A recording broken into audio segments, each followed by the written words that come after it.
Eto guys, nandito kami sa Animal Care Hospital and Wellness Center para kay Kotel.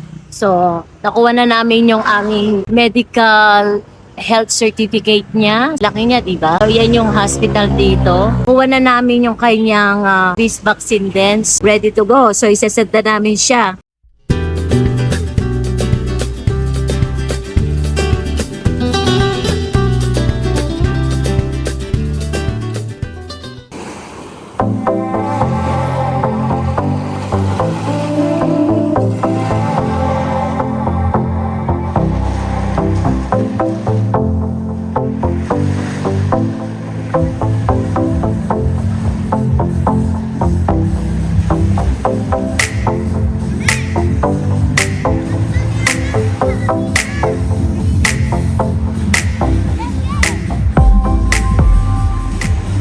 Hi guys! I'm back! Jeannie, Pinay Hawaii. So, eto na po, nagbabalik na naman po ako ulit.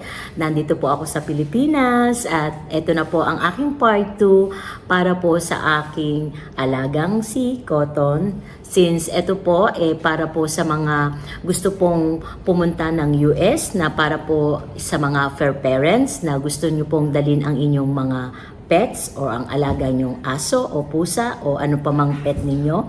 So, ngayon po ay sasabihin ko naman po sa inyo ang mga requirements kung ano-ano po ba ang mga kailangan kong dalhin papunta po sa US. Since ang flight ko po is Philippine Airlines kasi yun lang po yung the best way na pagpunta ko po papunta sa US.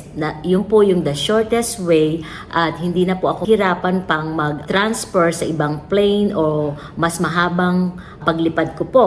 Dahil meron po akong pet at ang asawa ko po ang may hawak. Siya po ang pet holder kasi po si Cotton po is isang service dog. So anyway, pag-usapan po natin kung ano-ano po yung mga requirements na isinadmit po namin sa Philippine Airlines. Ito po yung mga requirements. Ano po? So, napakadami pong requirements ng mga pet kapag dinadala sa US. Since ang Hawaii po is rabies states, kaya po medyo mahigpit sila. Naalala niyo po yung part 1 ko. So sa part 1 ko, nandun po yung mga sinabi ko na ano yung mga requirements pagdating po namin sa Hawaii. Ano-ano po ba yung hinihingi nila. Recaps lang po tayo. So noong po ay na-submit na po namin ang kanyang FABIN test, yung original copy, galing po sa Kansas University. And then ngayon po, nung dumating po ako dito sa Pilipinas, nung nagpadala na po kami sa kanila noong March 3 ng mga kailangan pong ma-receive ng Department of Agriculture sa Animal Quarantine Station po doon sa Hawaii. Binigay na po namin, sinend na po namin through FedEx. At iyon po ang AQS 279 form and then cashier's check and then nandun na rin po yung rabies vaccination certificate na nanggaling po dito sa vet ni Cotton and yun lang po. And then I think nagpadala na rin po kami ng FABIN test niya just in case, although meron na po silang original doon. Ang ginawa po namin, sinend po namin ng March 3 and ano po naging nangyari? Nakita na po namin na success na po, na na-receive na po nila ang package ni Cotton. So nakalagay po doon is waiting for arrival ni Cotton. So eto na. Nandito na po tayo sa part 2 na dito naman sa Philippine Airlines. So sa Philippine Airlines po, pinagsasubmit po kami ng medical certificate po ni Cotton, the rabies vaccine po ni Cotton, yung FABIN test po niya. Since service dog po si Cotton, nandun dun po yung kanyang batch ID at saka kung bakit po siya naging service dog. So meron pong health certificate po ang aking asawa na nanggaling po sa US na nire-request po talaga sa kanyang health, ang kanyang service dog. Kaya po nagkaroon ng service dog ang asawa ko. So kailangan din po ng certifications of rabies vaccination and microchips. Manggagaling po iyan sa vet ninyo dito sa Pilipinas. So siya po yung magbibigay ng lahat ng information na yon and then sinama niya na rin po yon sa medical certificate ng pagkakuha po namin. And also, meron din po silang hinanap sa amin na itong United States, the Department of Transportation Service Animal Relief Attestation Form. So, ito po, finilapan po ng asawa ko. So, siya po yung nag-fill up nito since siya po yung pet holder at siya po yung sa service animal dog. And then, another one na meron din pong kailangan is itong U.S. Department of Transportation Service Animal for Transportation Form. So, ayan po, di ba? Napakadami, no? And then, kailangan din po na isubmit din namin sa Philippine Airlines ang CDC Dog Import Foreign Receipt. Okay, and next po is papakita ko po sa inyo mamaya kung ano-ano po yung mga documents na ito para meron din po kayong idea just in case, no? And then pet declaration release of waiver.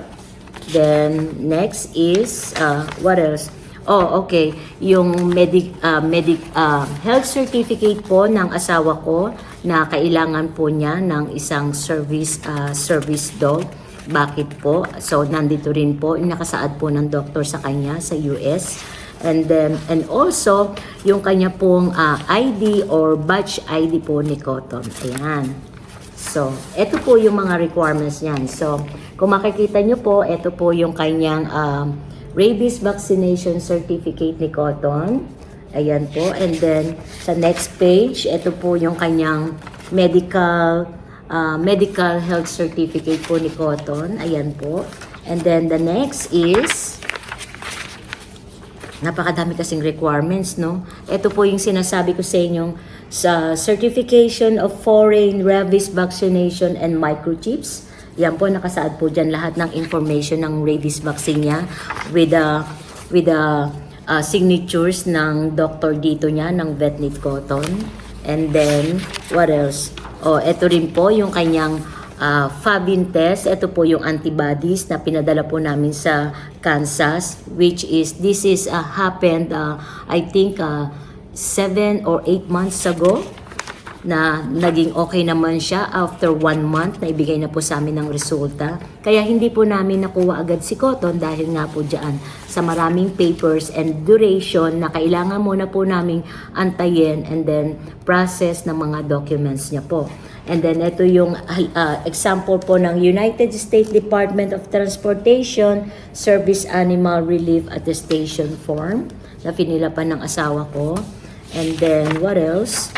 Ito naman po yung U.S. Department of Transportation Service Animal Air Transportation Form. So, ito po.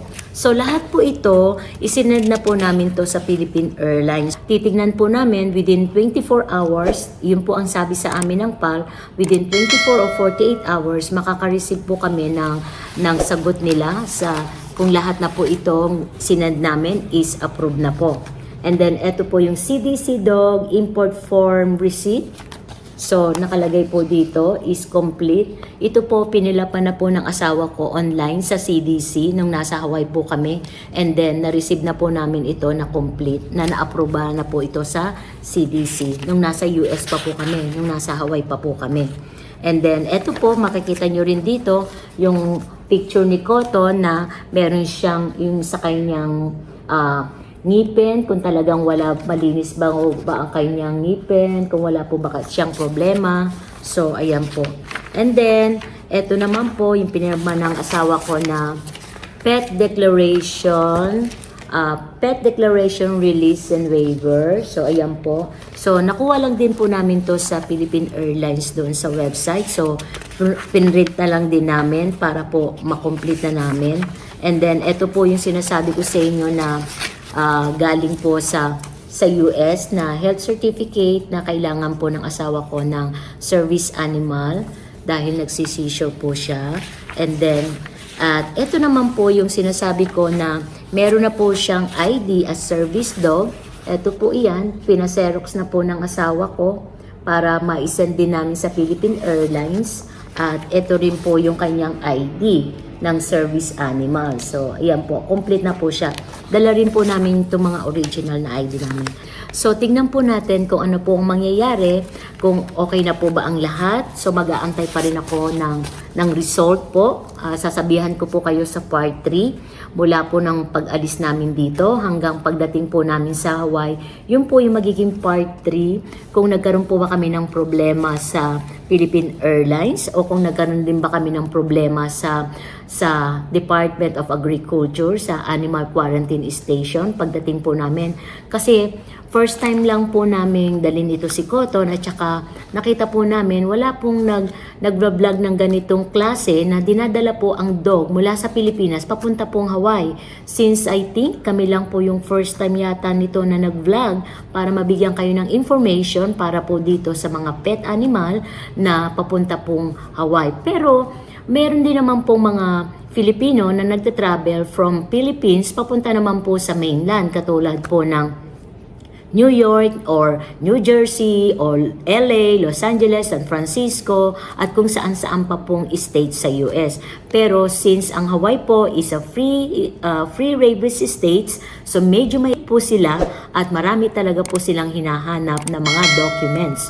So, maaaring sa mainland, naka-experience na po kayo ng hindi katulad ng sa amin na marami po kaming pinrases at nagkaroon pa rin kami ng antibodies niya, yung Fabin test, papunta po sa Hawaii. Meron pa po isa, no? Take note sa yung po BAI na tinatawag, yung Bureau of Animal Industry para po sa mga pet, sa mga BAI po, na yung pong BAI, ginagamit lang po iyon na certificate kapag po kayo nagpa-flight lang po ng domestic flight. So, kung magpa-flight lang kayo from Manila to Boracay, Manila to Cebu, Manila, yun po hinahanapan po ng BAI.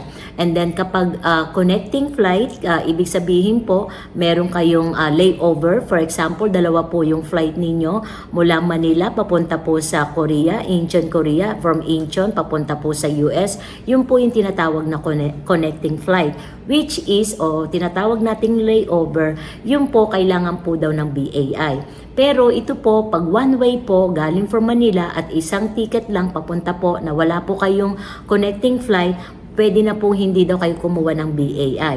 Yun po ang sabi sa akin ng Philippine Airlines. 3 beses o 4 na beses na po akong kumontak sa kanila, ang sabi nila, wala po daw pong BAI. Kasi hindi po daw kailangan yon kapag international flight na direct flight. So malalaman natin ngayon, no, kung totoo ba yung sinabi ng Philippine Airlines na yan. Kung hindi, magkakaroon kami ng problema.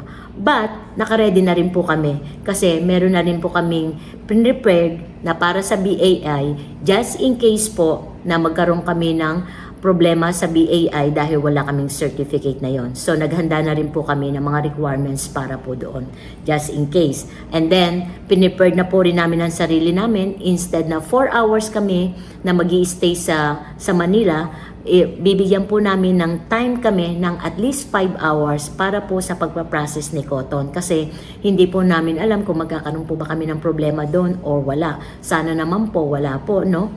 Bibigyan ko kayo ng clue pagdating ko sa Hawaii kung ano pa at naging success po kami. Ano po. So, for the meantime, ito po si Jeannie Pinay Hawaii. At kung meron po kayong mga questions or anything na related po sa inyong pet, leave comment below at willing naman po akong sumagot sa inyo. Pasensya na po kayo at medyo hindi pa po ako nakakapag-upload para sa immigration natin sa US visa journey ninyo. Pero for the meantime, thank you very much sa mga subscribers ko at sa mga sumuporta po sa akin. At maraming pong salamat sa mga naging success na rin at nag-chat po sa akin at nag-email at nag-message na nasa US na rin po daw sila. Thank you so much!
This is his favorite. Yep. It's a cigar. Come here. Come here. Come here with daddy. Come here with daddy. Sit down. Good boy. You want to shake? Shake? Shake, daddy. Good boy. There you go. Yummy. No? Wow. There's a cigarette. See? There you go. Oh. Soon. He's gone already. It's gone already? Yep. Where's your treat? He already ate it. Oh, wow. And there's no more. Mr. Landry with the chicken coop.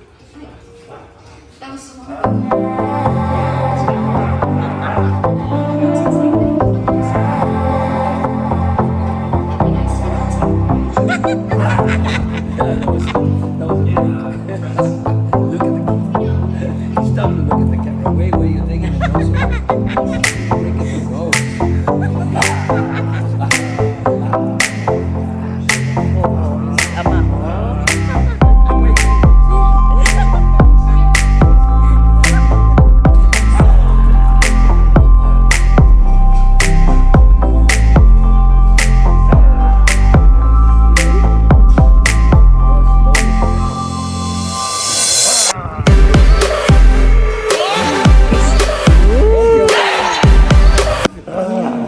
What about shake? What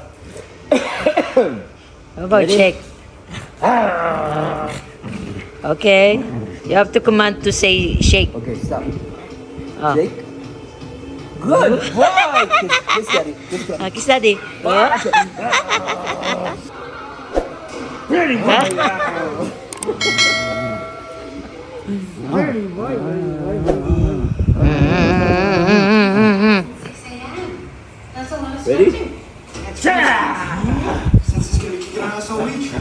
And do you like that? You see? Look what you're doing. Huh? You see? See? Look at there's See? the eyes, there's the mouth, there's the nose is gone. Oh, chismoso. Oh. All right. Oh, is he? Who's that? Who's that? Ah, look at That's you. a big smile you have on there, man. You got a big smile there, man. Look at. Cotton. Wow. Look at mama. Oh, Cotton. Look at mama. Look at mama. Cotton.